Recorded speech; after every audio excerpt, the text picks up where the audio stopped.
Hi guys, എല്ലാവർക്കും നമസ്കാരം. This is me from Out of Curiosity. Another topic, 20 confusing finance terms. എന്താണ് ഈ 20 confusing finance terms? നമുക്കൊന്ന് നോക്കിയാലോ. Let's go.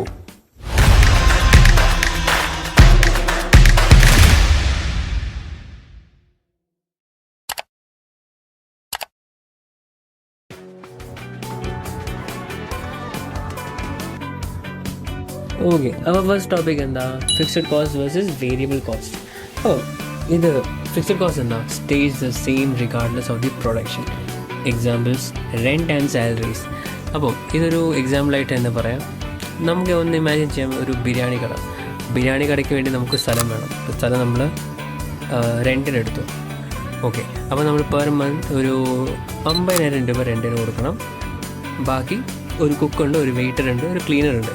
അപ്പോൾ ഇവർക്ക് നമ്മൾ സാലറീസ് കൊടുക്കണം. അപ്പോൾ എന്താ ഫിക്സഡ് കോസ്റ്റ് വെച്ച് കഴിഞ്ഞാൽ, നിങ്ങളുടെ പ്രൊഡക്ഷൻ എത്ര ആയാലും, എത്ര കുറഞ്ഞിട്ടുണ്ടായാലും കൂടിയിട്ടുണ്ടായാലും, എത്ര ബിരിയാണി നിങ്ങൾ ഒരു ദിവസം ഉണ്ടാക്കുന്നത്, 100 പ്ലേറ്റോ 200 പ്ലേറ്റോ ഒക്കെ ബിരിയാണി നിങ്ങൾ ഉണ്ടാക്കിയോ, അത് ചിലപ്പോൾ കുറയാം, അത് കൂടാം. പക്ഷേ ഫിക്സഡ് കോസ്റ്റ് അത്രയും തന്നെ ആയിരിക്കുള്ളൂ, സെയിം തന്നെ ആയിരിക്കുള്ളൂ. അത് നിങ്ങൾക്ക് തൊട്ട് കളിക്കാൻ പറ്റില്ല, അത് മാറുമില്ല.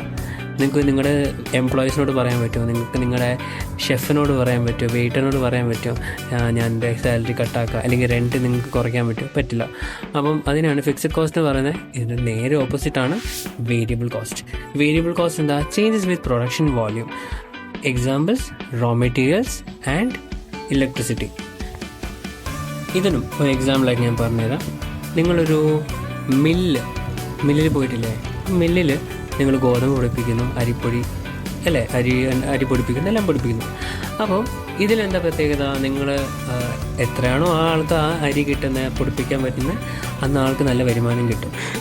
ഇല്ലെങ്കിൽ ഇലക്ട്രിസിറ്റി കുറയില്ലേ? ഇലക്ട്രിസിറ്റി കുറഞ്ഞു കഴിഞ്ഞാൽ പിന്നെ ആൾക്ക് അങ്ങനെ വേരിയബിൾ കോസ്റ്റിൽ വലിയ കാര്യമായിട്ടുണ്ടാവുമോ? ഇല്ല. അപ്പോൾ അന്ന് എന്താ, അത്രയും കോസ്റ്റ് ആൾക്ക് അത് എക്സ്പെൻസ് ആയിട്ട് വരില്ല, ആൾക്കത് എല്ലാം ഓക്കെ ആയിരിക്കും. ഇനി അതൊരു ബ്രെഡ് ഫാക്ടറിയുടെ ഉദാഹരണം എടുത്താലും നിങ്ങൾക്കത് മനസ്സിലാവും. എങ്ങനെയാണോ പ്രൊഡക്ഷൻ്റെ വോളിയൂം പോകുന്നത്, അതേപോലെ കോസ്റ്റ് പോകും. പക്ഷേ ഇതിപ്പം പറഞ്ഞ പോലെ ഫിക്സഡ് കോസ്റ്റ്, ഇപ്പോൾ ഞാനൊരു മൊത്തത്തിലൊരു എക്സാമ്പിളായിട്ട് പറഞ്ഞുതരാം. ഇപ്പോൾ ഒരു ഫാക്ടറി, ഒരു ബ്രെഡ് ഫാക്ടറി തന്നെ ഉണ്ടാക്കാമെന്ന് വിചാരിച്ചോ. അതിൽ ബ്രെഡിന് വേണ്ടി നിങ്ങൾ മൈദയോ ഷുഗറോ ഒക്കെ നിങ്ങൾ പൊടിപ്പിച്ച് അത് മാനുഫാക്ചർ ചെയ്യുക. റോ മെറ്റീരിയൽസിന് നിങ്ങൾ ഫിനിഷ് ഗുഡ്സ് ആക്കുക. അതിന് പ്രൊഡക്ഷന് വേണ്ടി മെഷീനറി വേണ്ടേ? അപ്പോൾ ഈ മെഷീനറിക്ക് ഇലക്ട്രിസിറ്റി വേണ്ടേ? അതൊക്കെ വേരിയബിൾ കോസ്റ്റിൽ ഡിപ്പെൻഡ് ആവും. ഇന്ന് നിങ്ങൾ 100 കിലോ ആണ് ഉണ്ടാക്കുന്നത്, നാളെ നിങ്ങൾ ചിലപ്പോൾ 50 കിലോ ആയിരിക്കും ഉണ്ടാക്കുന്നത്, അല്ലെങ്കിൽ മറ്റന്നാൾ ചിലപ്പോൾ നിങ്ങൾ 150 കിലോ ആയിരിക്കും ഉണ്ടാക്കുന്നത്. Bread, quantities of bread. പക്ഷേ നിങ്ങൾ എത്ര ക്വാണ്ടിറ്റീസ് നിങ്ങൾ ചേഞ്ച് ആക്കിയാലും നിങ്ങളുടെ റെൻറ്റ് സ്റ്റേബിൾ തന്നെയായിരിക്കും, നിങ്ങളുടെ സാലറീസും സെയിം തന്നെയായിരിക്കും, അതിലൊരു മാറ്റം വരാൻ പോകുന്നില്ല. അപ്പോൾ ഈ കോൺസെപ്റ്റാണ് ഫിക്സഡ് കോസ്റ്റും വേരിയബിൾ കോസ്റ്റും. ഇനി നെക്സ്റ്റ് ടോപ്പിക് പോയാലോ? എന്താണ് next topic? Profit and revenue. Profit versus revenue. Profit പറയുന്നതിന് മുന്നേ റവന്യൂടെ കുറിച്ച് പറയാം. Total money earn from sales before expense. എന്തൊക്കെ എക്സ്പെൻസ് വരുന്നോ അതിന് മുന്നേ കിട്ടുന്ന നമുക്ക് പൈസയാണ്, സെയിൽസിൽ നിന്ന് വരുന്ന പൈസയാണ് റവന്യൂ. നമ്മളിപ്പോൾ ബ്രെഡ് കടക്കാരൻ്റെ ഒരു ഉദാഹരണം പറഞ്ഞ പോലെ, നാളെ ഈ ബ്രെഡ് കട, ഇപ്പം ഇന്ന് ഞാൻ 100 ക്വാണ്ടിറ്റി ബ്രെഡ് ഉണ്ടാക്കി, അതെനിക്ക് വിൽക്കണ്ടേ? അപ്പോൾ വിൽക്കുന്ന ഇതൊക്കെ ഞാൻ കടക്കാരന് കൊടുത്തു.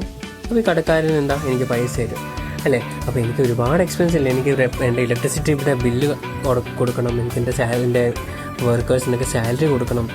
അപ്പം ആ ഒരു എക്സ്പെൻസിന് മുന്നേ കിട്ടുന്ന പൈസയാണ് റവന്യൂ. അപ്പോൾ നിങ്ങൾക്കിത് മനസ്സിലായെന്ന് തോന്നുന്നു. ഇനി നമുക്ക് സെക്കൻഡ് ടോപ്പിക്ക് വരാം. ഈ റവന്യൂന്ന് എക്സ്പെൻസ് മൈനസ് ചെയ്ത് കഴിഞ്ഞാൽ കിട്ടുന്ന ഒരു ലാഭം. ഇപ്പം നിങ്ങൾ ലെറ്റ്സ് സേ നിങ്ങളൊരു മാസത്തെ അല്ലെങ്കിൽ നിങ്ങളൊരു വർഷത്തെ നിങ്ങൾ ബ്രെഡൊക്കെ ഉണ്ടാക്കി നിങ്ങൾക്ക് കിട്ടിയ ഒരു റവന്യൂ എന്ന് പറയുന്നത് 1 lakh rupees. ജസ്റ്റ് ഒരു സിമ്പിൾ എക്സാമ്പിളായിട്ടാണ് പറയുന്നത്. അപ്പോൾ നിങ്ങൾക്ക് എക്സ്പെൻസ് ഒക്കെ വന്നു, എക്സ്പെൻസ് നിങ്ങൾ കൊടുത്തു, നിങ്ങളുടെ പൈസ കൊടുത്തു, അല്ലെങ്കിൽ പോട്ടെ ഇയർലി വേണ്ട, മന്ത്ലി മതി. മന്ത്ലി നമുക്ക് 1 ലക്ഷം രൂപ കിട്ടി റവന്യൂ ആയിട്ട്. അപ്പോൾ നമ്മൾ ഈ പ്രോഫിറ്റൊക്കെ എന്ത് ചെയ്തു? പ്രോഫിറ്റ് നമ്മൾ എക്സ്പെൻസ് ആയിട്ട് വന്നു. എക്സ്പെൻസ് എന്ന് പറഞ്ഞാൽ നമുക്ക് ഇലക്ട്രിസിറ്റി, നമുക്ക് സാലറി കൊടുത്തു, നമ്മൾ വേറെ അതർ എക്സ്പെൻസസ് വന്നു അല്ലേ? അപ്പോൾ അതൊക്കെ വന്നത് നമുക്ക് 70,000 രൂപ നമുക്ക് എല്ലാ എക്സ്പെൻസസ് വന്നു.